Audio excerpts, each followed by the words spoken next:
For those of you that are just kind of new to all of this, my name is Vic Panels. Don't let that last name scare you. It looks a lot more foreboding than it actually is. I've been voice acting, well, since God created the heavens and the earth.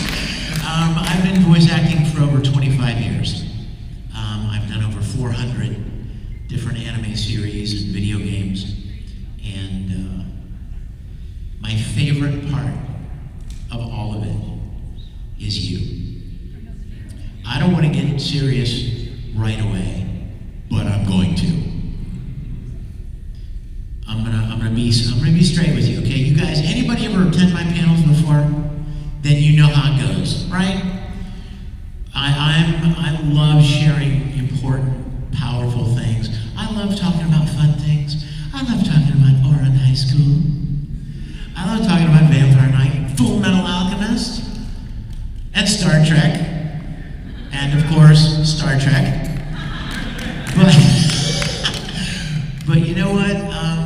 We get into heavy things sometimes, and I hope you appreciate that. Because I really love the opportunity to talk with you guys. It's my favorite thing in the world. As you know, when we record anime, we're basically in a padded box. So there is no interaction with an audience. There is no chance to connect like you do if you've ever done a stage play or something. You know, like you say something and you hear the audience laugh, and it just energizes you, and you feel this kind of an unspoken connection with the audience. You don't have that. And so from the very beginning, I mean, from the first convention I did, and as old as I am, I still remember it. It was OhioCon in Columbus, Ohio. It was the first convention I was ever invited to, and I was blown away. I was like, I had no idea this was even a thing. When I was a little kid, my mom would drop me off at Star Trek conventions. She would not go in, but she would drop me off. And I knew about Star Trek conventions, but I didn't even know that there was such a thing as anime conventions. So when I went to that first one and saw for the first time wall scrolls and artwork and action figures and things of characters that I had played, I was blown away. I can't think of another word but humbled. It was rather humbling. And over the years, anime has grown. I think that's the most obvious statement I've ever made in my life. And not for the better in some ways. Can we be honest? We'll jump into the deep end here with me. Things are very different now than they were even 10 or 15 years ago. And I'll tell you what I think it is. And I'm old. You know how old people are, right? I say what I think, you know, and let it fly. Back then, when I started, and for 10 or 15 years, everybody that was involved was so happy to be a part of it. None of us were making any money. You'd make more saying, would you like fries with your burger, than you would make voicing anime. There wasn't money to be made. There was no illusion of celebrity. So why did we do it? Because we loved it. Because we loved it. Because we loved acting. We loved playing characters that moved people. Here's what I think has happened. As anime has grown, and now to this point, I think it's fair to say it's mainstream. It's everywhere. I mean, Netflix has their own whole anime, right? I mean, it's everywhere. Something happened, and this is what I think it is. An industry that used to only be populated by people that had a passion for the industry and didn't care much about how much money they were going to make or how famous they were going to be. As it became bigger, it started attracting a different kind of person. I'm not talking about you. You are the foundation of this industry. Don't ever let anybody tell you otherwise. There would be no industry without you. And yet I feel like you have been largely forgotten by what's going on in the industry today. Because there are people that see dollar signs now. There are people that weren't in this industry before, but suddenly they see a chance to line their pockets. And they will do anything to get that money. They'll be unscrupulous, they'll be dishonest, they'll pull tricks, they'll tell you one thing and do another, they'll anything to aggrandize themselves. Now I see some of you videotaping, and I'm glad. I hope more of you are videotaping, because the world needs to hear this stuff. Because a lot of you are unaware of this. But you need to know what's going on in your industry, and I mean that seriously, your industry.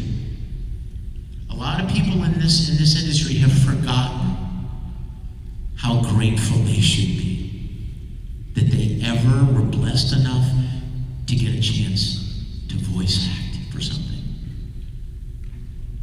And suddenly, some of them but over the course of time, they start feeling kind of like they're the show, and they're such a big time, and they should be commanding huge amounts of money, and they should have, entourages and booking agents and big, be a big star. And somewhere along the line, they've forgotten to be grateful, and they've forgotten to be thankful for what they were given.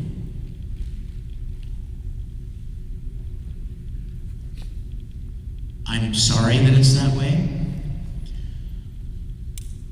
There have been a lot of things that have happened because of that mentality. But I want you to know something. You guys don't ever forget this. And I hope somehow any of these videos or any of you guys that share stuff on your social media, I hope that you get the word out. This is your industry. It's not mine. It doesn't belong to any voice actor. And to be quite honest with you, I get pretty annoyed at the way some voice actors behave. Like they think they're all that in a bag of chips. And aren't you lucky that they showed up to see you? They give you the privilege to see them. Give me a break. They should be thanking God every day that out of hundreds of people, they got an opportunity to voice act something, and people actually liked it, and they got all these wonderful opportunities, and they get to look into the faces of these people that enjoyed their work. What a gift. What a gift. Do you know how many lonely people there are in the world? You may even consider yourself one of them. And instead of holding on and valuing that gift that you were given as a voice actor to be in this industry, it becomes, how much can I make? How much money can I make? And who can I step on to get a little higher? I've experienced it, and I know plenty of others have as well. I'm not alone there.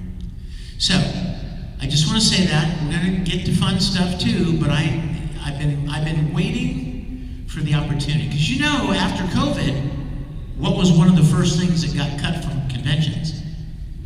Panels. No more panels. Because, people are like, oh, don't sit too close, all that kind of thing.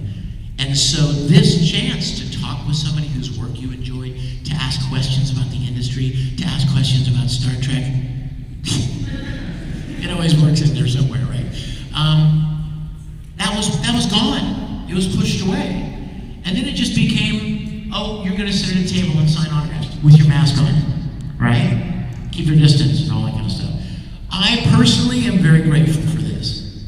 I love it. I love talking with you guys. I want to tell you something I thought of this morning. My lovely wife and I were reading our devotionals this morning. and we do this every morning. We have like 4 or 5 books. We read every morning, and then we pray together.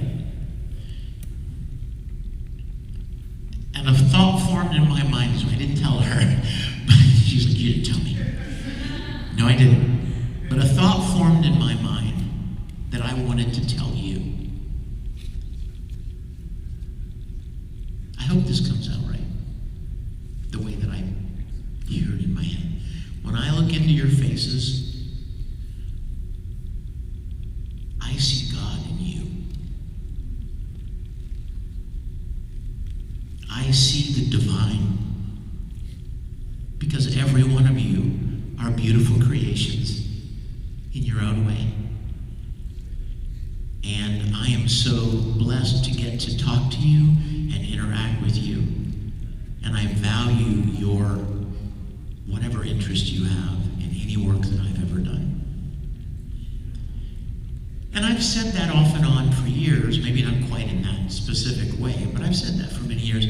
But only in the last handful of years has it really come to mean as much to me as it does now.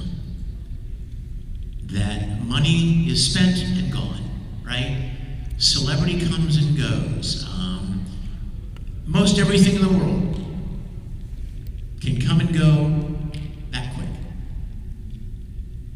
People and connection and moments of relationship are priceless, and you can have them forever. You can hold on to them forever. So I want you to know how much you mean to me, and how when I look at you, I see a piece of the divine. If you don't see it, trust me, it's there. We're gonna have, I'm having a panel tomorrow. You guys come back, unless you hate the way I'm talking right now. And you're like, let's get out of here, we're never gonna be back there. But tomorrow's gonna be a bigger day, and I love these events, so come back tomorrow, okay? Okay, well, so let's talk about fun stuff. Vampire Night Reunion, if you don't know. Now, some of you be like, Vampire Night, what's that? Okay, there was a great show years ago called Vampire Night, and I had a great time. Sorry? Exactly. Without the sparkle, right? Yeah, it was funny because I think it came out around the time that Twilight did. And so there were all these t-shirts about, team, yeah, right, all that. And there was Team Zero and Team and they tried to kind of adapt the fervor that was all around Twilight to Vampire Night. And it's a great series, beautiful animation. And when I suggested to John Lee that we do a Vampire Night reunion this year, Mela Lee is an amazing, wonderful, talented actress, and she's downstairs. Looking forward to meeting you guys. Ezra Weiss, great actor, director. Any of you watch Miraculous, Ladybug, he's the man behind that, as well as Kaname from Vampire Night, Steve Staley. They have gone to, Anime Matsuri has gone to great lengths to facilitate this reunion. We have a special, one of a kind, exclusive to this event, print of Kaname, Zero, and Yuki together. It was made by an artist for this show. You will never see it anywhere else again. Anywhere. So kind of a special thing to take home as a memento from this event. And I think all of us, Mela and Ezra and I, all have those downstairs at our table. Does anyone want to start us off with a question? Yes, sir. Question about Veronica. Ask me anything, Kakarot. So, I watched that movie. So I was wondering if, when you were voicing Broly, if you thought about like the deeper aspects of it, because when you go and rewatch the movie, there's some things in there that make it seem like he is suffering from like inferiority complex, superiority complex, and PTSD. So you're saying he's got a lot of problems? Broly's got issues. That'd be a great t-shirt, wouldn't it? Broly's got issues. Are you talking about Super Broly or the OG? Okay, let's talk about that. First of all, the OG Broly. When I recorded it, I'm like, why is he so angry? Like, what's up with him? Oh, well, he was beside Goku when they were babies, and Goku was crying. Like, you're kidding. That's not really the reason, is it? Oh, yeah. Like, worst reason ever. I'm sorry. That was a really lame backstory. And he was super ferocious, super powerful. You can't touch him. I mean, I'm sorry, that's just me. I know I'm partial, but it doesn't mean I'm wrong. I mean, he's just awesome. Now, when the Super Broly came along, I was so jazzed because they gave him a story.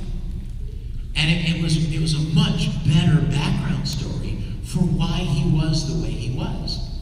In fact, I heard a fan tell me once, and it resonated with me. It's like, of course, that makes such perfect sense. This fan said to me, he's kind of like Frankenstein's monster.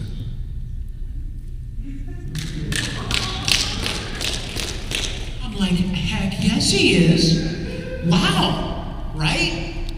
He's controlled by this guy, his dad in this case. He's angry and he fights and he doesn't even know why. He's this big lug who's being told what to do and who to attack.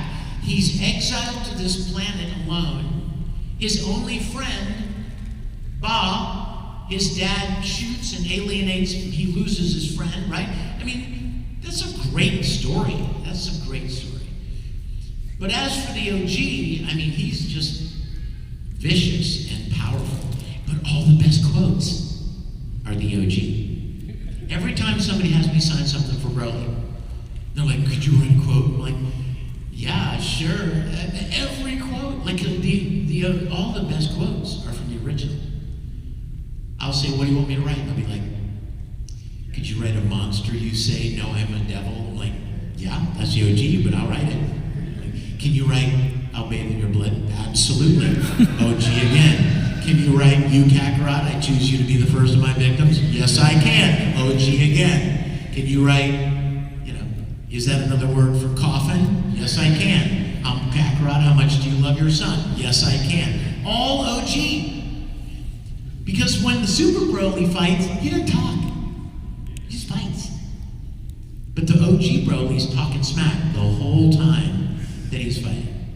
So there's an interesting difference between the two of them. And I never really felt like there was much depth to the original Broly. It was super powerful, but not a lot of depth. You know what I mean? What's that? Yes, question? Yes, my little pipsqueak.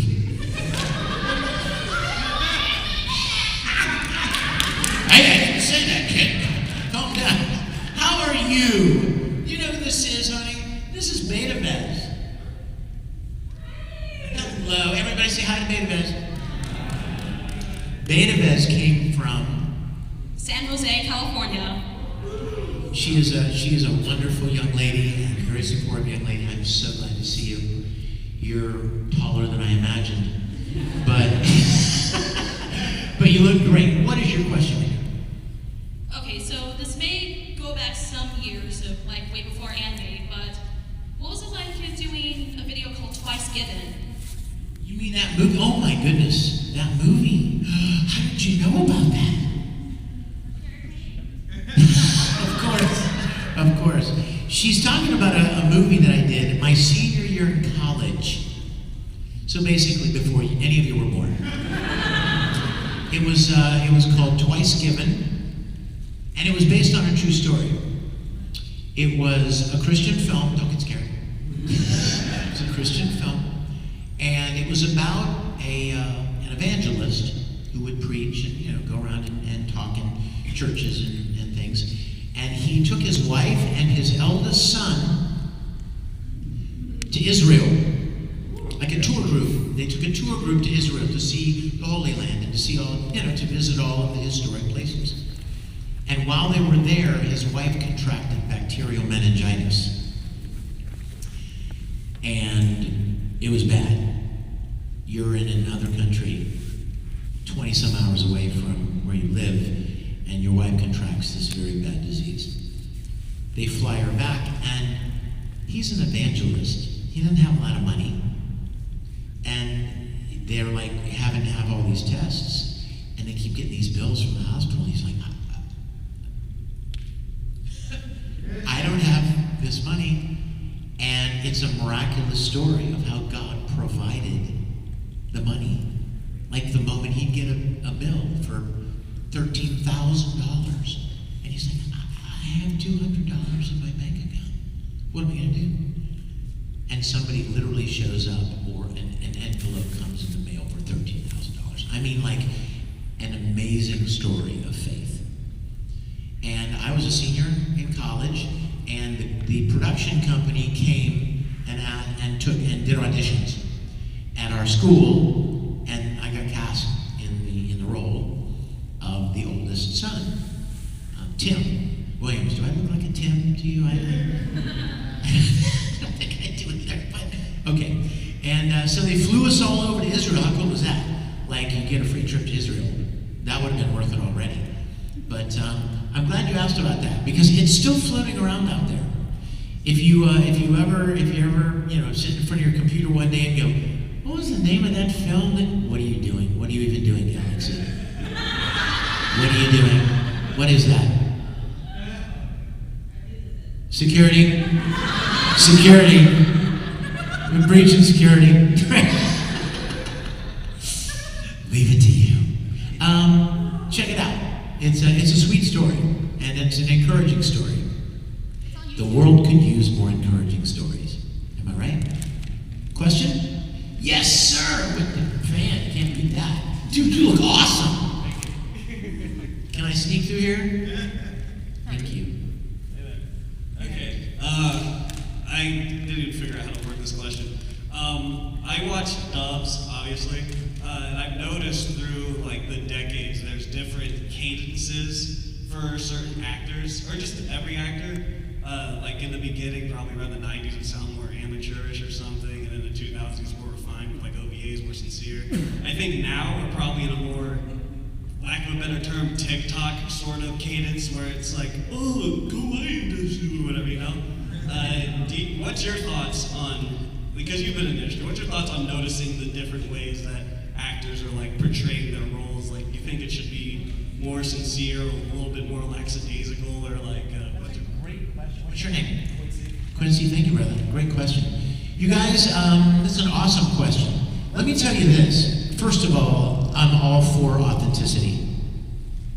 I think people want to hear authenticity. I think they want to feel the emotion that the character is feeling. Having said that, one of the challenges in voice acting anime is that the anime is already done. I know a lot of you know this, but maybe some of you don't. When an English company gets the license to dub a show into anime, or into English, they buy the show, or lease the show, from a Japanese company. But the animation's already done. It's finished. It was already done, recorded, released in Japan. So what the English company gets is a finished animated show without sound. So now you have a big challenge, Quincy, and that is not just to give a performance that's believable and emotional and moving, but to do it within a very strict confine of mouth movements, because that doesn't change. Animation's already been done. That's the hard part. And anybody will tell you that's the hardest thing. I mean, if I handed you a script and I said, here, read this, you could read it any way you want, right? You might want to do it one way and pause right here and maybe do it loud or do it a little quicker, or start fast and then end slow for emphasis. You don't have that choice or that freedom with anime. I can't tell you how many times I would look at a script and see a line and go, oh, I have an idea in my mind of how I want to deliver this line. And then I'll look at the screen and I'll see the animation and I'll go, my read is not going to work with this mouth movement. There was something that happened in Full Metal. In that last scene with Winry. Remember the scene? Yes, Full Metal? Remember the scene at the train? very end of Brotherhood? Yes, and yes, right before that, they're at the train, and Ed's getting ready to get on the train, and he says, I'll give you half my heart and life if you'll give me half yours. Remember he says that to Henry? Like, oh, what a sweet moment. Right? When I hadn't seen the video yet, but I saw the line. And in my mind, I thought this is the perfect moment for a tender Edward Elric.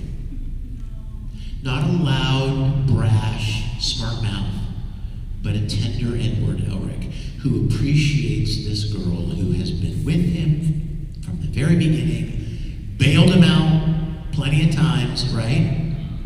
And when I saw the line on the page, I imagined me going, Winry, I'll give you half my life if you'll give me half yours. And then I saw the video. I'll give you half my life if you'll give. He had this big, huge. Do you remember? It was almost like he was like, literally, it was almost like I think what the directors were going for, if I had to guess, I think what they were going for was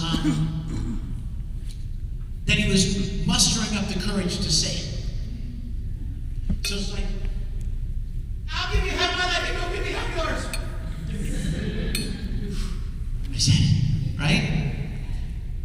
Point being, the way I originally imagined that I wanted to say it didn't work with the animation. So that's a perfect example of how you have to marry the two when you're dubbing anime. Yes, sir.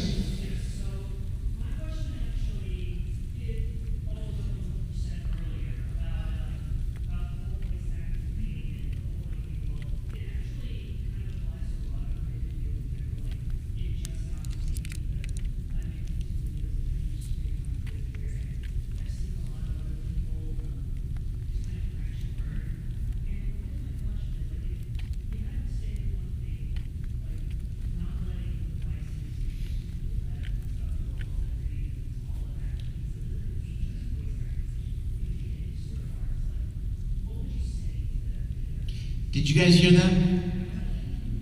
He said that he sees a similar kind of a greedy behavior in a lot of different creative fields, not just the one I've mentioned. And what would I say to people in response to that, right? Like,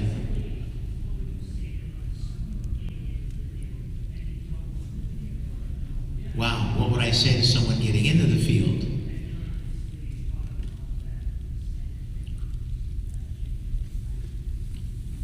You ready?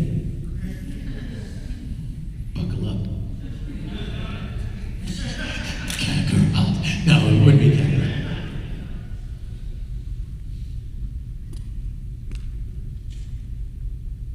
What would Jesus do?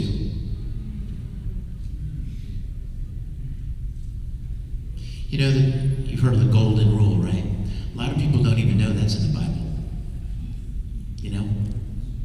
Treat other people the way you want to be treated. What a simple concept, am I right? So simple, but nobody does it. So many people treat other people like crap, and they treat other people like a tool to be used for their purposes. Now, do they want to be treated that way? Heck no, right? They would throw an absolute tantrum if somebody treated them that way, and yet they can't quite make the connection with, you don't want to be treated that way, do you? Then why would you ever treat anyone else that way? They don't seem to make that connection. There's some kind of a circuit disconnection there. But that would be what I would tell you. And I would tell you that in life.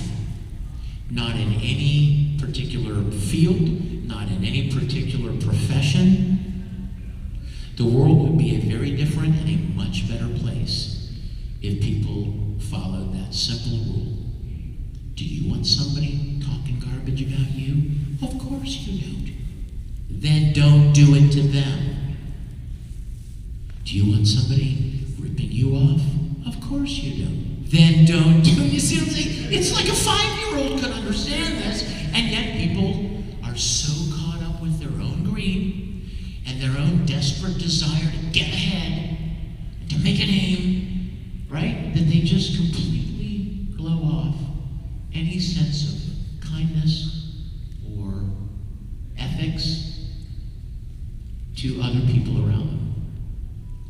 And you could spend 30 seconds online today and see demonstration after demonstration of what I'm talking about. We all know it. Yes, my dear. Hey, good to see you. It's, one of the things I love about Matsuri is seeing familiar faces. I love seeing guys and girls that I've seen here before, and you're one of them. Did you listen to Epic the Musical? Did I listen to Epic the Musical? I sent you an email on Spotify. Spotify? I can't even spell Spotify. And you know what? Now that you say that, I'm wondering if maybe I did. But you know how old I am, right? I don't remember what I had for lunch yesterday. Is it on YouTube now? Epic the Musical. Yeah. Tell everybody what it's about. So here's a shameless plug for Epic the Musical, everybody. It's about the Odyssey. Wow, that got a response. Okay, well, it's about the Odyssey, which, of course, Homer, classic literature. Okay, Epic the Musical. Honestly, I think you really liked it. I believe I probably would. And it's my loss for having not watched it yet, so I'm going to check it out. I saw it, and I give you no spoilers. Did you like it? I'm telling you. No, but did you like it? It's got the soundtrack that's beautiful. Oh, a beautiful soundtrack. Now you really got me interested. Okay, yes, sir. Hello again. You look amazing. Okay, so out of curiosity, if you had the chance to make your own name, like write it, draw it up, right? What kind of anime would you make? See, now that's a question that really bears some thought, right? You really want to think about something that you have a passion about, Star Trek, or that you, excuse me, I'm just clearing my throat. That's a great question. I would love to do that, by the way. In fact, can I springboard off of your question? A lot of you know that a few years back, there was a lot of talk about Anime Matsuri creating a studio. Anybody remember that? That is not dead, in case you're wondering. It's not on a hiatus either. I'll tell you where we are in the process, so you guys understand the way it works. So, John and Denise, the people that run Anime Matsuri, have some really solid connections in Japan, which is the first prerequisite. You have to have a connection with studios in Japan, and they do. They've gone over there multiple times. Some of you may or may not remember a few years back, we dubbed a couple of short films that I directed and played some roles in. One was called Zip Shimezo, which was an adorable little film, and the other one was called Gen Minojo, which was based on a Japanese legend. Beautiful films, like Miyazaki's people animated them. They're beautiful. So what we did with those was we used those as a proof of concept. They go over there to these Japanese companies and they're like, here, this is what we can do. We have the talent, we have the equipment, we have the technology, we have the know-how and the experience with seasoned people to make something that's as good as anybody else is making.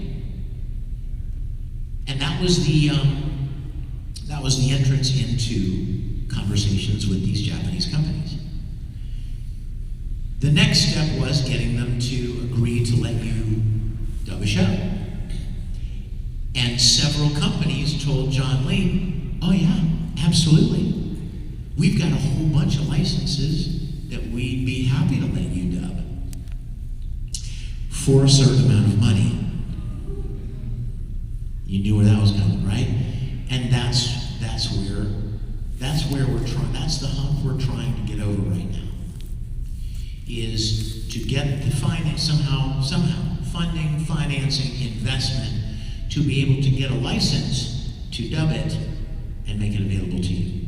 So that's where we are with that. But you know what a great question. I'd love to do something original like that. If if I ever got the chance. One second. What time is it?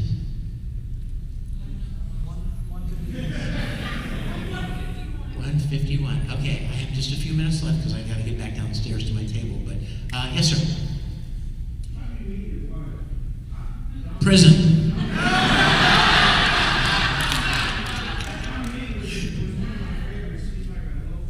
Oh yes, she is. Do you guys know about her? I'm gonna embarrass her now. Dominique Saxa was the #1 premier anchor, evening news anchor at KPRC for 28 years. And long before that, she and I knew each other. We worked together 35-ish years. We worked together at Mix 96.5. She was the beautiful intern DJ. Well, you started out as one, didn't you? Well, you just came in at the top, didn't you? Wouldn't that be nice? All of us are like, yeah, I'll be president if you want me to. Okay, I knew she was, I love TV. She was a DJ there, right? Evening, right? And I would write jingles and music and parody songs and stuff for the morning show and different DJs. And I saw her, I'm like, OMG. She's lovely. And so we went out to lunch one time, and without spending too much time on our panel, and I'll be back tomorrow, right? We're gonna have a great panel tomorrow. Without spending too much time, it just wasn't God's timing. You know, if I may be so bold, you try to push something that's not meant for you, it's not gonna go well. Maybe some of you have experienced that. You just push, and things just don't line up, and you're like, what's going on? Well, it wasn't meant for you. And that's why it's so hard. Something that I'm actually daily milling around in my mind, if I may be so vulnerable to tell you that. But it wasn't the right time. And she went on with her life, and I went on with my life, and then 3 years ago, this weekend, y'all.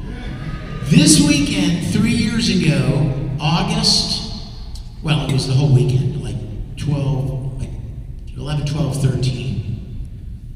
I came into town for Anime Matsuri, and John Lee, who owns the show, said, hey, will you judge the karaoke contest for us this year? I'm like, sure, man, I love singing and music and stuff, sure. And then he said, we'd love to get like a local celebrity to join you to be a DJ.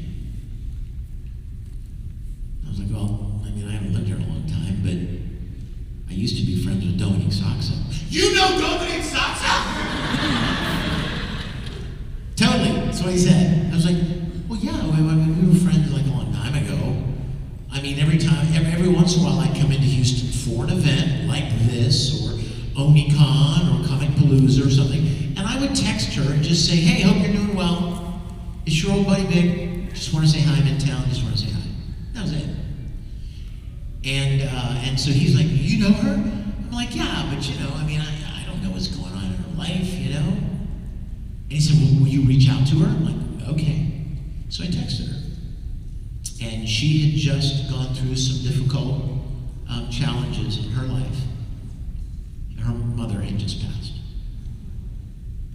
And I was like, oh my goodness, I'm so sorry. Gosh, can I pray for you in some way? And God calling right now. So, that's right. Yes, I'm telling him right now, Lord.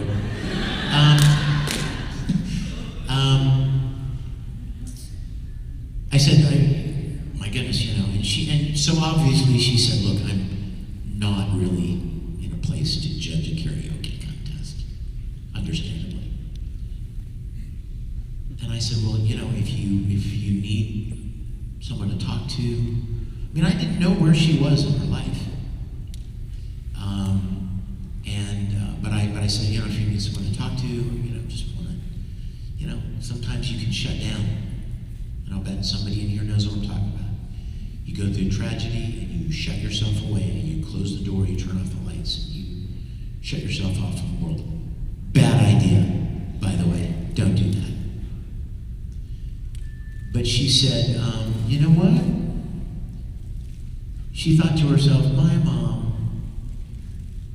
mom would probably kill me if she knew that I was just sitting around, you know what I mean, feeling sad. My mother would probably say, Dominique, get out there, live your life, go see your friend. So she said, you know what? Okay. Wait, what? Okay. I mean, it'd been 20 years, at least, since I'd even seen her. And so she agreed. Sunday evening, Annie, you know that restaurant called Annie? Used to be called Cafe Annie. Anyway, it's down. It's in the gallery area, or is it around here? Gallery area. So we decided to meet there. And I got there first. And I'm sitting there like, oh my gosh.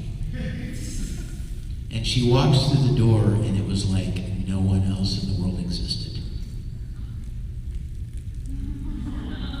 More beautiful than ever. Elegant. Everything. I jump up, we hug. I asked permission, of course. See what I did there? No, I didn't ask permission, because that's it. But we hug, we're sitting down, and we just start talking. You know how you connect with somebody that you haven't seen in a long time, and you just can't get the words out fast enough. What are you doing there? Oh, I did this. Tell me more about that. Right? And at the end of that evening, we walked down the steps to Annie. I took her the valet brought her car around. And I said, may I kiss you? And she said, yes, you may. She said, get away from me, you creep.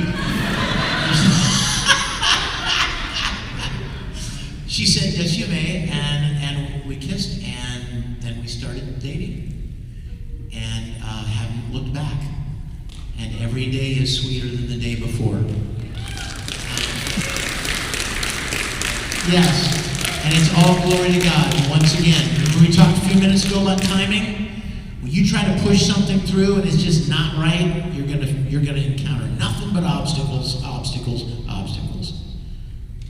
But if you have any interest, and I'm not trying to be preachy here, you guys, I'm sharing stuff with you because I love you guys. I'm sharing stuff with you because, and I'm going to bring it full circle, I see the divine in you. And your Heavenly Father has a plan for every single one of you. Whether you believe it or not, He does. And if you try to do your own thing and push your own agenda, you're going to encounter all kinds of struggles, and the door just will not open. But when it's His timing and His purpose, and the time is right according to His plan, beautiful things happen. So that was probably a much longer story than you expected. His question was only, how'd y'all meet? Like that was like half a second question, and then I took 10 minutes to answer. Okay, oh, looky, it's 2 o'clock. I'm going to take one more question. And then we're going to pick it up tomorrow, right? We promised, right? Yes? Yes, sir. Like when Johnny O'Bassett, the voice of Broly in Sabo, how you think he did a good job on that? Well, I have not heard Johnny's Broly or Sabo, but it doesn't matter. I love Johnny. Johnny and I have been friends for many years. You could take 5 minutes and go on YouTube and find hundreds of videos of me and Johnny having a great time at conventions. Anybody have my Christmas CD? Duet with Johnny Youngbosch on my Christmas CD. In fact, when I found out that they had cast him as Broly, I believe I either said it somewhere or I might have even texted him, and I said, you know what, as heartbreaking as it is to no longer be playing a character that I loved and played for 25 years, it's somebody, that they cast somebody that I like and somebody who I consider a friend. So I'm sure he's doing a great job. I don't know, but you know, it's hard to lose a character that you played for a long time. I mean, doesn't take a rocket scientist to figure that's true. But again, I am struggling still, and every day is a challenge to look for God's purpose. I want to be where He wants me to be, because anywhere else is going to be a struggle. And it's not easy, but it's worth it. And my beautiful wife is helping me with that. Every day we read these passages, like I told you, in these books, and I read something, I'm like, ugh, that gets me.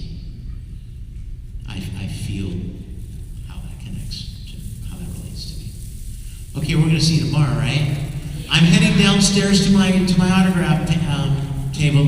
If I haven't met you yet, and I haven't met many of you yet, please come on down and join me. I love you guys. We'll see you tomorrow. Thanks so much.